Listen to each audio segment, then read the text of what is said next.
Good morning, सुप्रभात, केम छो, सलाम। उम्मीद है आप सब लोग जो है वो बेहतर होंगे, अपना ध्यान रख रहे होंगे।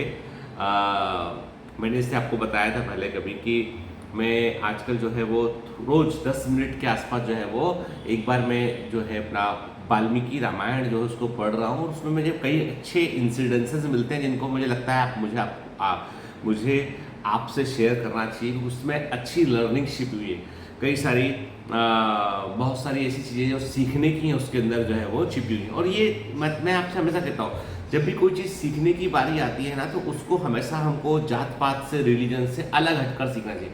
जिस भी जगह पर जो अच्छा है उसको यदि हम एब्जॉर्व करते हैं ना, तो हमारी क्वालिटी बढ़ती है हमारी। ठीक है, मतलब ये है कि भाई ये फला रिलीजन में लिखा है और काम का है, लेकिन चूंकि वो अपना रिलीजन नहीं है इसलिए अपन उससे नहीं सीखेंगे, ये चीज़ ठीक नहीं है। ठीक है ना, मतलब मैं देखो, I am not a religious leader, पर मैं इतना बोलता हूँ कि बेटा जहाँ भी जो अच्छा सीखने मिले ना, तो उसको स्पंज के समान सोख लो। उसको कौन सा ज्ञान कब काम आएगा नहीं जानते हम। ठीक है, मैं हमेशा एक बात कहता हूँ कि हमारी जितनी भी हमारे आसपास जो कहानियां हैं, हर कहानी का अपना एक आउटकम है।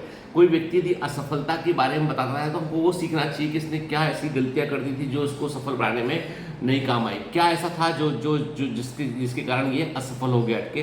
तो असफलताएं हमको सफलताओं से ज़्यादा सिखाती है। मतलब जो फेलियर से the teachers more lesson as compare to the success. ठीक है, कई बार आप सफल लोगों से बात करो तो बोलते हैं अरे हमने तो ऐसा किया, वो तो हो गया ऐसा, अरे वो तो होते होते हो गया ऐसा, वो तो वैसा। वो आपका एक्चुअल कहानी बताएंगे ही नहीं आपको। लेकिन जो असफल व्यक्ति है ना, वो आपको बताएगा कि भाई वैसे ऐसा ऐसा हो गया था, फिर ये हो गया, वो हो गया, 50 कारण भी बताएगा वो। तो देखोगे तो लर्निंग ज़्यादा आउटकम उससे मिल जाता है। इसलिए कभी भी मतलब फेलियर से, असफलताओं से हमको डरना नहीं चाहिए। मैं कल देख रहा था जी टीवी का एक कवरेज में देख रहा था, तो जी टीवी के उस कवरेज में बताया था कि इंडिया में सबसे अधिक यूथ पॉपुलेशन है। नंबर की बात करें हम, क्या है ना, परसेंटेज वाइज देखते हो तो अफ्रीकन कुछ कंट्रीज के अंदर भी है, वहां पे क्या है, मोर्टेलिटी रेट ज़्यादा है, इसलिए कम उम्र के लोग ज़्यादा होते हैं। पर हम उसकी बात नहीं कर रहे, हम बात कर रहे हैं कि सबसे अधिक बड़ी यूथ पॉपुलेशन जो है वो इंडिया के अंदर है। और इंटरेस्टिंग बात यह कि सबसे अधिक डिप्रेस्ड पॉपुलेशन भी इंडिया के अंदर है।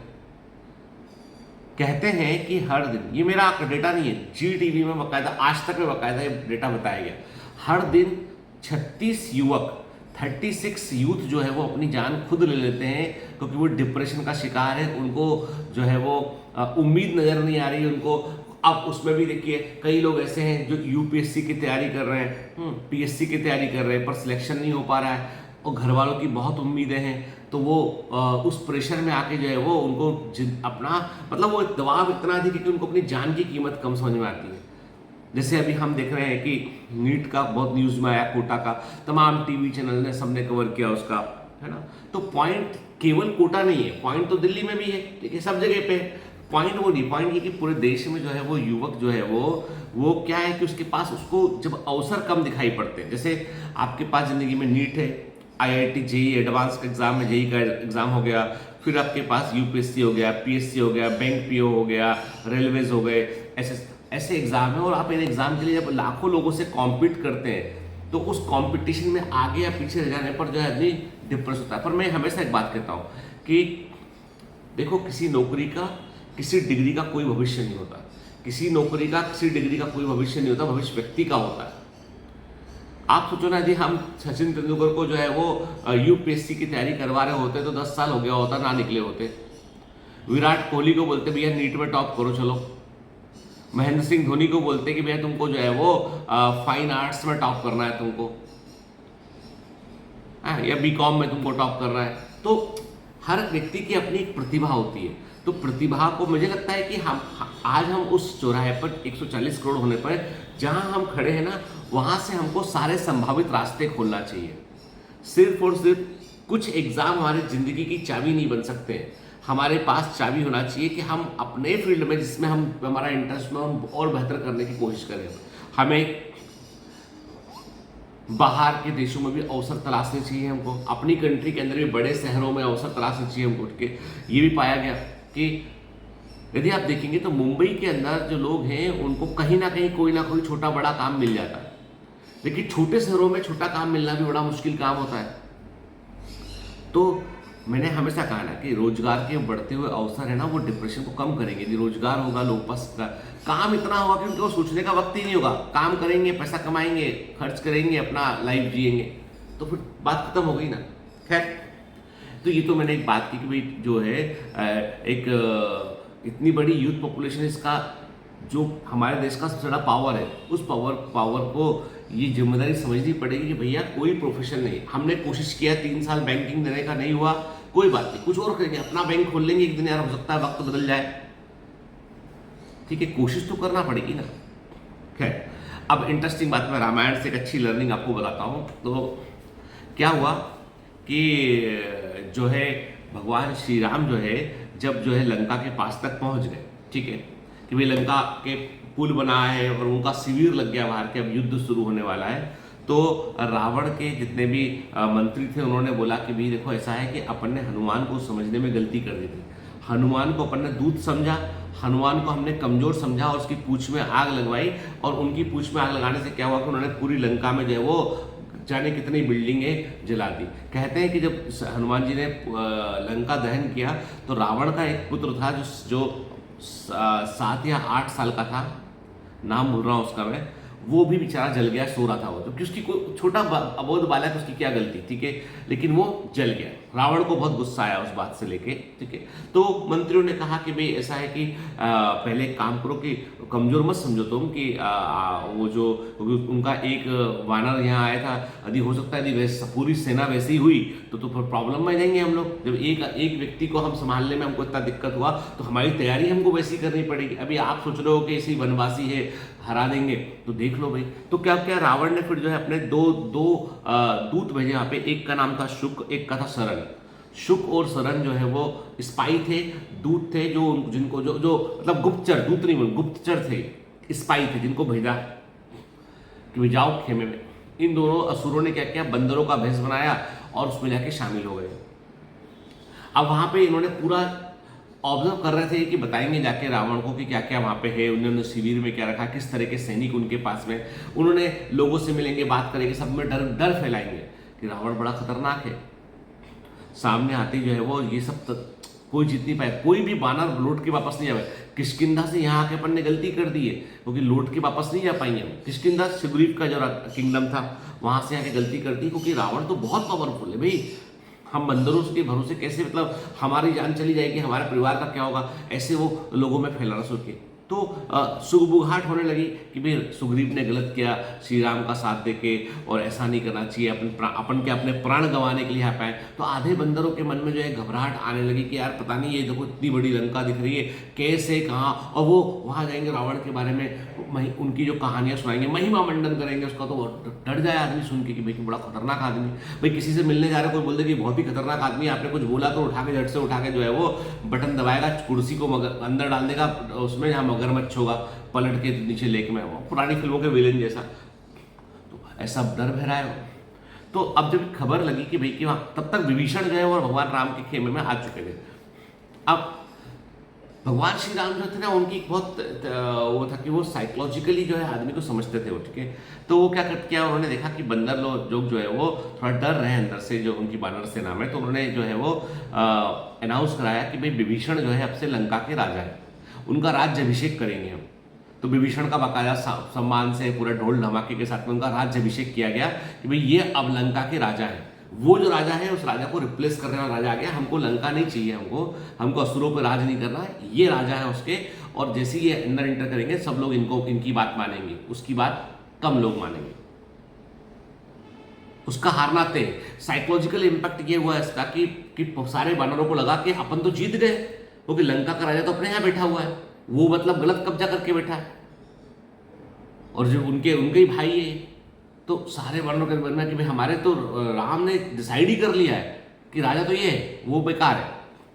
तो साइकोलॉजिकली सब में हिम्मत भरी उन्होंने। फिर बोला कि पता लगाओ भाई गुप्तचर कौन है। सबने दिमाग लगाया कि कैसे।